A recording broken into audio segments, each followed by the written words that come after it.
ಎಲ್ರಿಗೂ ನಮಸ್ಕಾರ. ನೀವು ನೋಡ್ತಾ ಇದ್ದೀರಾ ಟಿವಿ ವಿಕ್ರಮ. ನಾನು ಮುಮ್ತಾಜ್ ಅಬ್ದುಲ್ ನೆಲ್ಲೆಡ್ಕ. ನಜ್ಮಾ ನಜೀರ್ ಚಿಕ್ಕನೇರಳೆ ಅಕ್ಕ ಫೇಸ್ಬುಕ್ ಅಕೌಂಟಲ್ಲಿ ಬರ್ಕೊಂಡಿದ್ದಾಳೆ, ಚಿವುಟಿದಷ್ಟು ಚಿಗುರುತ್ತೇನೆ ಅಂತ. ಆ ಮಾತಲ್ಲೇ ಅರ್ಥ ಮಾಡ್ಕೋಬೇಕಾಗಿತ್ತು, ಇದು ಕಾಂಗ್ರೆಸ್ ಗಿಡ ಅಂತ. ಚಿವುಟಿದ್ರೂ ಚಿಗುರುಕೊಳ್ಳುವಂತಹ ಕಾಂಗ್ರೆಸ್ ಗಿಡವನ್ನ ಪಾಪ ನಮ್ಮ ಕುಮಾರಣ್ಣ ತಪ್ಪಾಗಿ ಅರ್ಥ ಮಾಡಿಕೊಂಡು ಪೋಷಣೆ ಮಾಡಿ ಬೆಳೆಸ್ಬಿಟ್ರು ನೋಡಿ. ಈಗ ಚಿಕ್ಕ ನೇರಳೆ ದೊಡ್ಡ ನೇರಳೆ ಆಗೋದಕ್ಕೆ ಕಾಂಗ್ರೆಸ್ ಅನ್ನ ಸೇರ್ಕೊಂಡಿದೆ. ಬರೀ 1 ವರ್ಷದ ಹಿಂದೆ ಕಾಂಗ್ರೆಸ್ ಅನ್ನ ಬಾಯಿಗೆ ಬಂದ ಹಾಗೆ ಬೈತಾ ಇದ್ದಂತಹ ಚಿಕ್ಕ ನೇರಳೆ ಅಕ್ಕಂಗೆ ಈಗ ಕಾಂಗ್ರೆಸ್ ಮೇಲೆ ಪ್ರೀತಿ ಉಕ್ಕಿ ಉಕ್ಕಿ ಉಕ್ಕಿ ಹರಿತಾನೇ ಇದೆ. ಬರೀ 6 ತಿಂಗಳ ಹಿಂದೆ ಪ್ಯಾನಲ್ ಡಿಸ್ಕಷನ್ ಅಲ್ಲಿ ಕೂತ್ಕೊಂಡು ಡಿ.ಕೆ. ಶಿವಕುಮಾರ್ ಅವರಿಗೆ, ಕಾಂಗ್ರೆಸ್ ನಾಯಕರಿಗೆ ಹಿಗ್ಗ ಮುಗ್ಗ ಜಾಡಿಸ್ತಾ ಇದ್ದಂತಹ ನಜ್ಮಾ ನಜೀರ್ ಚಿಕ್ಕನೇರಳೆ ಅವರಿಗೆ ಈಗ ಅವರೆಲ್ಲರೂ ಕೂಡ ಮಹಾನ್ ನಾಯಕರ ತರ ಕಾಣಿಸ್ತಾ ಇದ್ದಾರೆ. ಒಂಥರ ದೈವಾಂಶ ಸಂಭೂತರ ತರ ಕಾಣಿಸ್ತಾ ಇದ್ದಾರೆ. ವಾಹ್ ನಜ್ಮಕ್ಕ, ವಾರೆ ವಾಹ್.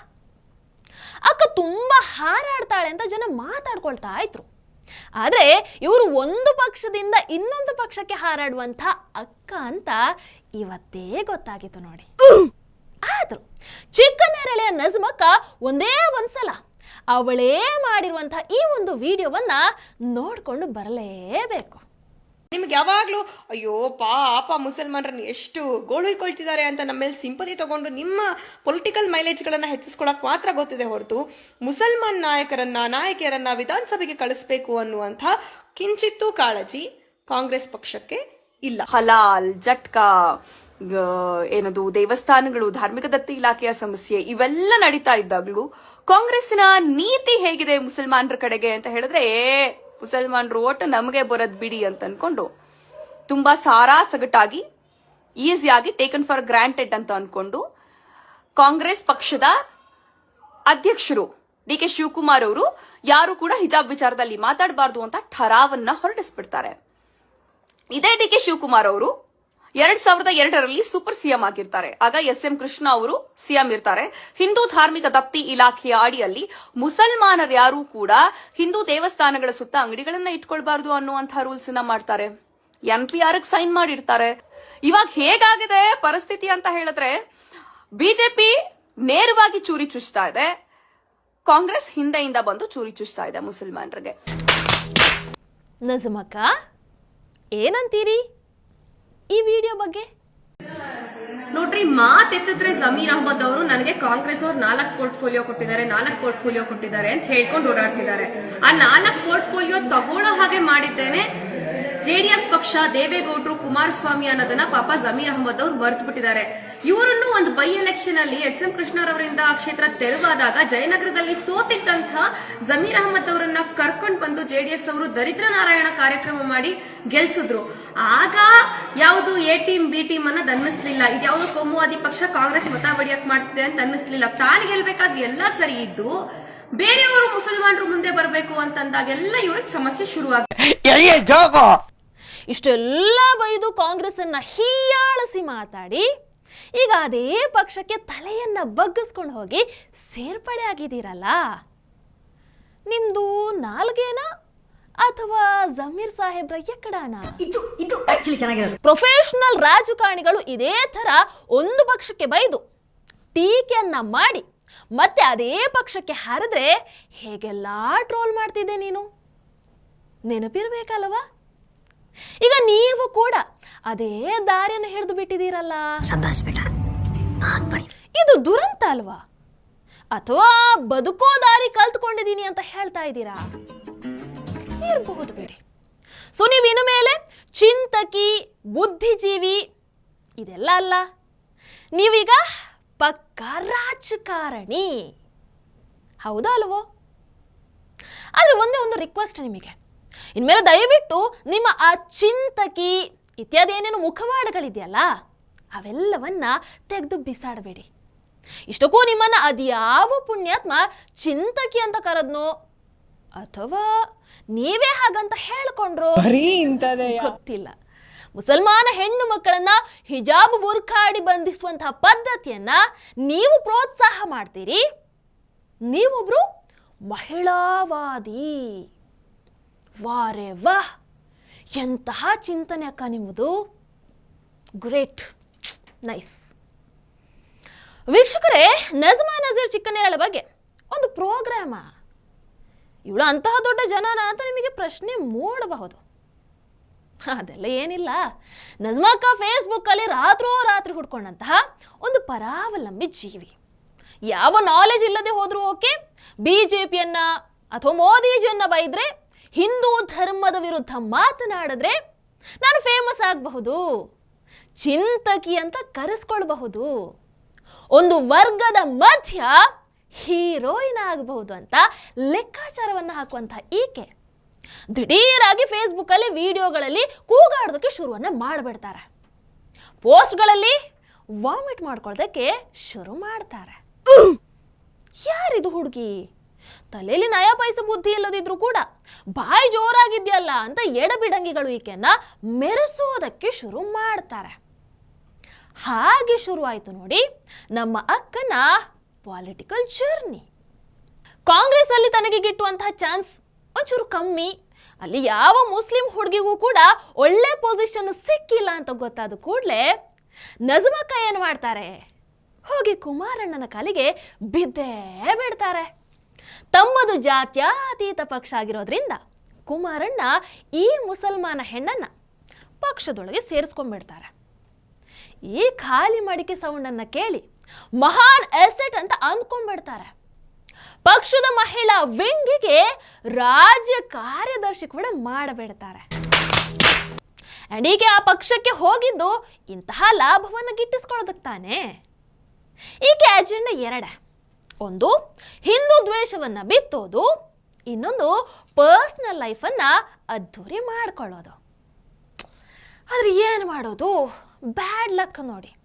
ಕುಮಾರಣ್ಣನ ಪಕ್ಷಕ್ಕೆ ಸೇರಿ ಕೆಲವು ತಿಂಗಳಲ್ಲಿ JDS ಮತ್ತು ಬಿಜೆಪಿ ಮೈತ್ರಿಯನ್ನ ಮಾಡ್ಕೊಂಡು ಬಿಡ್ತು. ಕುಮಾರಣ್ಣ ಕೇಸರಿ ಶಾಲನ್ನ ಧರಿಸ್ಕೊಂಡೇ ಬಿಟ್ರು ನೋಡಿ. ಹಿಂದೂ ಧರ್ಮದ ಬಗ್ಗೆ, ಪ್ರಭು ಶ್ರೀರಾಮನ ಬಗ್ಗೆ, ಬಿಜೆಪಿ ನಾಯಕರ ಬಗ್ಗೆ ಗೌರವದ ಮಾತನಾಡಿದ್ರು. ನಜ್ಮಕ್ಕಂಗೆ ಅಯ್ಯೋ ಇದೇನ್ ಹೀಗಾಗೋಯ್ತು ಅಂತ ಶಾಕ್.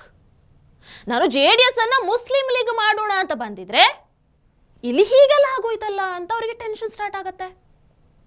ಆದ್ರೂ ತಕ್ಷಣ ಪಕ್ಷವನ್ನ ಬಿಡಲ್ಲ ನೋಡಿ. ಕಾರ್ಯದರ್ಶಿ ಹುದ್ದೆಯನ್ನ ಹೇಗ್ ಬಿಡೋಕ್ಕಾಗತ್ತೆ ಅಲ್ವಾ? ಅಲ್ಲೇ ಇದ್ದುಕೊಂಡು ಏನು ಲಾಭ ಮಾಡ್ಕೊಳ್ಬಹುದು ಅಂತ ಪ್ಲಾನ್ ಅನ್ನ ಶುರು ಮಾಡ್ತಾರೆ. ಯಾರು? ನಜ್ಮಕ್ಕ. ಪಕ್ಷದ ಒಳಗೇ ಇದ್ದುಕೊಂಡು ಈ ಮೈತ್ರಿಯನ್ನ ಡ್ಯಾಮೇಜ್ ಮಾಡೋಣ ಅಂತ ಭಾರಿ ಟ್ರೈ ಕೂಡ ಮಾಡ್ತಾರಪ್ಪ. ಪ್ರತಾಪ್ ಸಿಂಹ ಅವರ ಪಾರ್ಲಿಮೆಂಟ್ ಪ್ರಕರಣವನ್ನ ಹಿಡ್ಕೊಂಡು ದೊಡ್ಡದು ಮಾಡೋದಕ್ಕೆ ತುಂಬಾ ಪ್ರಯತ್ನ ಪಟ್ಟರು. ಗೆಟ್ಲಿಲ್ಲ ನೋಡಿ. ಆದರೆ ಕಲ್ಲಡ್ಕ ಪ್ರಭಾಕರ ಭಟ್ ಅವರ ಪ್ರಕರಣ ಸಿಕ್ಕಾಗ ಇವರಿಗೆ ಹಬ್ಬದೂಟ ಸಿಕ್ಕಾಗ ಆಯ್ತು ನೋಡಿ. ಕಲ್ಲಡ್ಕ ಪ್ರಭಾಕರ ಭಟ್ ಅವರು ಸಾಂದರ್ಭಿಕವಾಗಿ ಆಡಿದಂತಹ ಮಾತುಗಳನ್ನ ಹಿಡ್ಕೊಂಡು ಮುಸ್ಲಿಂ ಹೆಣ್ಣು ಮಕ್ಕಳ ಬಗ್ಗೆ ಹಗುರವಾಗಿ ಮಾತಾಡಿದ್ರು. ಹೀಗಂತ ಹೇಳಿ ಸಾಲು ಸೆಕ್ಷನ್ಗಳ ಅಡಿಯಲ್ಲಿ ಕೇಸನ್ನ ಹಾಕೇ ಬಿಟ್ರು ನೋಡಿ ನಜ್ಮಕ್ಕ. ಕಾಂಗ್ರೆಸ್ಸೇ ರಾಜ್ಯದಲ್ಲಿ ಅಧಿಕಾರದಲ್ಲಿದ್ರು ಕೂಡ, ಅವರಿಗೂ ಕಲ್ಲಡ್ಕ ಪ್ರಭಾಕರ ಭಟ್ರ ಮೇಲೆ ದ್ವೇಷ ಇದ್ರೂ ಕೂಡ ನಜ್ಮಕ್ಕನ ಪ್ರಕರಣಕ್ಕೆ ಬಲನೇ ಸಿಗ್ಲಿಲ್ಲ ನೋಡಿ. ನಜ್ಮಕ್ಕ DKಶಿ ಅವರಿಗೆ ಬೈದಿದ್ದಾಯ್ತು, ಸಿದ್ದರಾಮಯ್ಯ ಅವರಿಗೆ ಬೈದಿದ್ದಾಯ್ತು, ಸುಪ್ರೀಂ ಕೋರ್ಟಿಗೆ ಹೋಗ್ತೀನಿ ಅಂತ ಬಡ್ಬಡಿಸಿದ್ದೂ ಆಯ್ತು. ಆದರೆ ಕಲ್ಲಡ್ಕ ಪ್ರಭಾಕರ ಭಟ್ ಅವರ ಒಂದು ಕೂದಲು ಕೊಂಕಿಸೋದಕ್ಕೂ ಕೂಡ ಆಕೆಗೆ ಆಗಲಿಲ್ಲ. ಈ ಗ್ಯಾಪ್ ಅಲ್ಲಿ ಕುಮಾರಣ್ಣ ಕಲ್ಲಡ್ಕ ಪ್ರಭಾಕರ ಭಟ್ ಅವರ ಜೊತೆ ವೇದಿಕೆಯನ್ನ ಹಂಚ್ಕೊಂಡು ಬಿಡ್ತಾರೆ. ಕೇಸರಿ ಶಾಲನ್ನು ಧರಿಸಿ ಭಟ್ರನ್ನ, ಹಿಂದೂ ಧರ್ಮವನ್ನ ಬಾಯಿ ತುಂಬ ಹೊಗಳು ಬಿಡ್ತಾರೆ. ಈ ಹಿಂದೆ ತಾವು ಯಾರ್ಯಾರದ್ದೋ ಮಾತನ್ನ ಕೇಳಿ ತಪ್ಪಾಗಿ ಮಾತಾಡಿದ್ದೆ ಅಂತ ಕನ್ಫ್ಯೂಸ್ ಕೂಡ ಮಾಡ್ಕೋತಾರೆ. ಆಗ ನೋಡಿ ನಜ್ಮಕ್ಕಂಗೆ ಪೀಕಲಾಟ ಶುರು ಆಗತ್ತೆ. ಒಂಥರ ಧರ್ಮ ಸಂಕಟ. JDS ಮತ್ತು ಬಿಜೆಪಿ ಒಂದಾದ ಮೇಲೂ ಕೂಡ ಈಕೆ ಬಿಜೆಪಿ ವಿರುದ್ಧ ವಾಗ್ದಾಳಿಯನ್ನು ನಡೆಸ್ತಾಳೆ. JDS ಪಕ್ಷದಲ್ಲೇ ಇದ್ಕೊಂಡು ಅರೆ ಹೆಣ್ಮಗಳು ಅನ್ನುವಂತಹ ಸಿಂಪತಿಯಿಂದ ಕುಮಾರಣ್ಣ ನಜಮಾಳನ್ನ ಉಚ್ಚಾಟನೆ ಅಂತ ಮಾಡೋದಿಲ್ಲ, ನೋಟಿಸ್ ಕೂಡ ಕೊಡೋದಿಲ್ಲ, ಇಗ್ನೋರ್ ಮಾಡ್ತಾರೆ. ಅವಳಾಗೇ ಬಿಟ್ಟು ಹೋದ್ರೆ ಬಿಟ್ಟೋಗ್ಲಿ ಅಂತ ಆಕೆ ಬಗ್ಗೆ ನಿರ್ಲಕ್ಷ್ಯವನ್ನು ತೋರಿಸ್ತಾರೆ. ಜೊತೆಗೆ ಎಲ್ಲ ಪವರ್ಗಳನ್ನು ಕೂಡ ಕಟ್ ಮಾಡಿ ಬಿಡ್ತಾರೆ. ಈ ಗ್ಯಾಪಲ್ಲಿ ನಜ್ಮಾ ಅಕ್ಕ ಕಾಂಗ್ರೆಸ್ ಜೊತೆ ಮಾತುಕತೆಯನ್ನು ಶುರು ಹಚ್ಕೊಂಡ್ಬಿಡ್ತಾರೆ. ಮಧು ಬಂಗಾರಪ್ಪ, ಅನಿಲ್ ಕುಮಾರ್ ಇವರೆಲ್ಲರ ಕೈ ಕಾಲನ್ನು ಹಿಡಿದು ಹೇಗಾದರೂ ಕಾಂಗ್ರೆಸ್ಗೆ ಸೇರಿಸ್ಬಿಡಿ, ನನ್ನನ್ನು ಎಲ್ಲೋ ಒಂದು ಮೂಲೆಯಲ್ಲಿ ಬಿದ್ದಿರ್ತೀನಿ, ನನಗೆ ಜೀವನವನ್ನು ಕೊಡಿ ಅಂತ ಕೇಳ್ಕೊಂಡ್ಬಿಡ್ತಾಳೆ. DKಶಿಗೆ, ಸಿದ್ದರಾಮಯ್ಯ ಅವರಿಗೆ ಬಾಯಿಗೆ ಬಂದ ಹಾಗೆ ಹೇಗೆಲ್ಲ ಬೈತಾ ಇದೆಯಲ್ಲಮ್ಮ, ಈಗ ಅದು ಯಾವ ಮುಖವನ್ನು ಇಟ್ಕೊಂಡು ನೀನು ಕಾಂಗ್ರೆಸ್ಗೆ ಬರ್ತಾ ಇದೆಯಾ ಅಂತ ಕೇಳ್ತಾರೆ ಅವರು. ಅಯ್ಯೋ ಬೇಕಾದರೆ ಬುರ್ಕಾದಲ್ಲಿ ಮುಖವನ್ನು ಮುಚ್ಕೋತೀನಿ, ಹೇಗಾದರೂ ಸೇರಿಸ್ಕೊಳ್ಳಿ ಅಂತ ಮತ್ತೆ ದುಂಬಲು ಬೀಳ್ತಾಳೆ. ಸಿದ್ದರಾಮಣ್ಣ ಕೂಡ JDSಗೆ ದ್ರೋಹ ಮಾಡಿ ಕಾಂಗ್ರೆಸ್ಗೆ ಬಂದವರು. ಇನ್ನು ಜಮೀರ್ ಅಣ್ಣ ಕೂಡ JDS ಬೆನ್ನಿಗೆ ಚುಚ್ಚಿ ಕಾಂಗ್ರೆಸ್ಗೆ ಬಂದಂಥವ್ರು. ಸೊ JDS ಇಂದ ಕಾಂಗ್ರೆಸ್ಗೆ ಬಂದರೆ ಒಳ್ಳೆ ಭವಿಷ್ಯ ಇದೆ, ಮಿನಿಸ್ಟರ್, ಚೀಫ್ ಮಿನಿಸ್ಟರ್ ಏನಾದರೂ ಆಗಬಹುದು ಅಂತ ಚಿಕ್ಕ ನೆರಳಕ್ಕನಿಗೆ ಆಸೆ ಶುರು ಆಗ್ಬಿಡತ್ತೆ ನೋಡಿ. ಕಾಂಗ್ರೆಸ್ ಮಂದಿ ಎದುರು ಶರಣಾಗತಳಾಗಿ ಪಕ್ಷಕ್ಕೆ ಸೇರಿಸ್ಕೊಳ್ಳಿ ಅಂತ ಅಳೋದಕ್ಕೆ ಶುರು ಮಾಡ್ತಾರೆ. ಅಂತೂ ಇಂತೂ ಕೊನೆಗೂ ಎಂಟ್ರಿ ಸಿಕ್ಕಿಬಿಡುತ್ತೆ ನೋಡಿ. ಸಿದ್ದರಾಮಯ್ಯ ಅವರು ಪಕ್ಷಕ್ಕೆ ಕರ್ಕೊಳ್ಳೇ ಬಿಡ್ತಾರೆ. ಅವರ ಸೋಷಿಯಲ್ ಮೀಡಿಯಾ ಹ್ಯಾಂಡಲ್ ಮಾಡ್ತಾ ಇರುವಂತಹ ನಜ್ಮಾ ದೋಸ್ತಿಗಳು ಇದರ ಒಂದು ಫೋಟೋವನ್ನು ಹಾಕಿ ಪೋಸ್ಟ್ ಕೂಡ ಮಾಡೇ ಬಿಡ್ತಾರೆ. ಆಮೇಲೆ 2 ದಿನದಲ್ಲಿ ನಮ್ಮ ನಜ್ಮಕ್ಕ ಕಾಂಗ್ರೆಸ್ಸಿನ ಇರೋ ಬರೋ ನಾಯಕರ ಹತ್ರ ಎಲ್ಲರ ಬಳಿ ಹೋಗಿ ಫೋಟೋಶೂಟ್ ಮೇಲೆ ಫೋಟೋಶೂಟನ್ನು ಮಾಡಿಸ್ಕೊಂಡು ಬಿಡ್ತಾರೆ. ಅದನ್ನ ಆಮೇಲೆ ಏನು ಮಾಡ್ತಾರೆ, ಫೇಸ್ಬುಕ್ಕಿಗೆ ತಂದು ಹಾಕೋತಾರಪ್ಪ. ಯುನೋ ಹವಾ ಮೇಂಟೈನ್ ಮಾಡಬೇಕಲ್ಲ. ಆದರೆ ನಜ್ಮಕ್ಕ ಒಂದೇ ಒಂದು ಸಲ ನಿಮ್ಮ ಈ ಹೊಸ ಅವತಾರಕ್ಕೆ, ಈ ಪಕ್ಷಾಂತರಕ್ಕೆ ಬಂದಿರುವಂಥ ಕಮೆಂಟ್ಗಳನ್ನು ಒಂದೇ ಒಂದು ಬಾರಿ ನೋಡ್ತೀರಾ ಪ್ಲೀಸ್? ಅಫ್ಕೋರ್ಸ್ ನಿಮಗೆ ಗೊತ್ತಿರುತ್ತೆ ಯಾವ ರೇಂಜ್ಗೆ ನಿಮ್ಮ ವ್ಯಕ್ತಿತ್ವವನ್ನು ಎಕ್ಸ್ಪೋಸ್ ಮಾಡಿರ್ತಾರೆ ಅಂತ, ಯಾವ ಲೆವೆಲಿಗೆ ನಿಮಗೆ ಉಗಿದಿರ್ತಾರೆ ಅಂತ ಕೂಡ ಗೊತ್ತಿರತ್ತೆ ನಿಮಗೆ. ಆದರೆ ನಿಮಗೆ ಅದೆಲ್ಲ ತಾಗಲ್ಲ ಬಿಡಿ. ಇಷ್ಟಕ್ಕೂ ನೀವು ಯಾವಾಗ ತಾನೇ ಒಳ್ಳೆ ಹೆಜ್ಜೆಯನ್ನು ಇಟ್ಟಿದ್ದೀರಾ?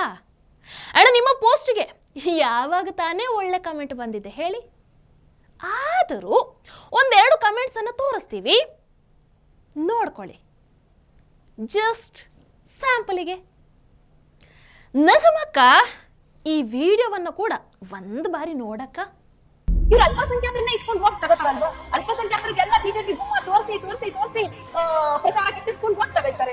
ಎಷ್ಟು ಜನ ಮುಸಲ್ಮಾನರನ್ನ ಚೀಫ್ ಮಿನಿಸ್ಟರ್ ಹೋಮ್ ಮಿನಿಸ್ಟರ್ ಮಾಡಿದ್ರು. ಎಲ್ಲಿ ಖರ್ಗೆ ಸಾಹೇಬ್ರು ಸಿಎಂ ಆಗಬೇಕು ಅಂತ ಕೇಳ್ಬಿಡ್ತಾರೋ ಅಂತ ದಲಿತರ ಸಿಎಂ ಕೂಗು ಬಂದ್ಬಿಡುತ್ತೋ ಅಂತ ಹೇಳಿ ನೀವು ಕನ್ನಡ AICC ಅಧ್ಯಕ್ಷರಾಗಿ ಮಾಡ್ಬಿಟ್ರಿ. ನಮ್ಮ ಸಿದ್ಧಾಂತ ಪ್ರಾದೇಶಿಕತೆ, ಕರ್ನಾಟಕದ ಜನರಿಗೆ ಸಿಗ್ಬೇಕಾಗಿರುವಂತಹ ಹಕ್ಕುಗಳು ಕನ್ನಡದ ಪರವಾಗಿ ಬದಿಯನ್ನ ಎತ್ತುವಂತಹ ಜಾತ್ಯತೀತವಾದಂತಹ ಪಕ್ಷ ನಮ್ಮದು.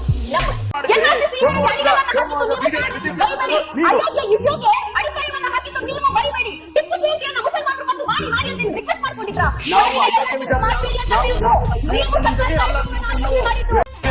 ರಾಜ್ಯಾಧ್ಯಕ್ಷರನ್ನ ಮುಸಲ್ಮಾನರನ್ನ ಮಾಡಿ ಯಾಕಂದ್ರೆ ಕಾಂಗ್ರೆಸ್ ಬರಲಿಲ್ಲ. ಬರೀ ಬಿಜೆಪಿ ತುಂಬಾ ತೋರಿಸೋದು ಮುಸಲ್ಮಾನರು. ಹಿಂಗೆಲ್ಲ ಬೈದಿರೋದು ನೀವೇನಾ? ಇಷ್ಟೆಲ್ಲ ಬಯಸ್ಕೊಂಡು ನಿಮ್ಮನ್ನ ಪಕ್ಷಕ್ಕೆ ಸೇರಿಸ್ಕೊಂಡಿದ್ದಾರೆ ಅಂತ ಹೇಳಿದ್ರೆ ಅವರಿಗೆ ಗೊತ್ತಿಲ್ಲ ಅಂತ ಹೇಳಬೇಕು, ಅಥವಾ ಇಷ್ಟೆಲ್ಲ ಬೈದಿರುವಂತಹ ಪಕ್ಷಕ್ಕೆ ಹೋಗಿ ಸೇರ್ಕೊಂಡಿದ್ದೀರಲ್ಲ ನಿಮಗೆ ಗೊತ್ತಿಲ್ಲ ಅಂತ ಹೇಳಬೇಕು?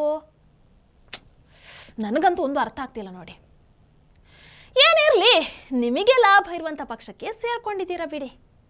ಆದರೆ ಈ ಸಲ ಲೋಕಸಭಾ ಚುನಾವಣೆ ಆದ ಮೇಲೆ ಮತ್ತೆ ಏನೇನೋ ಬದಲಾವಣೆ ಆಗಬಹುದು.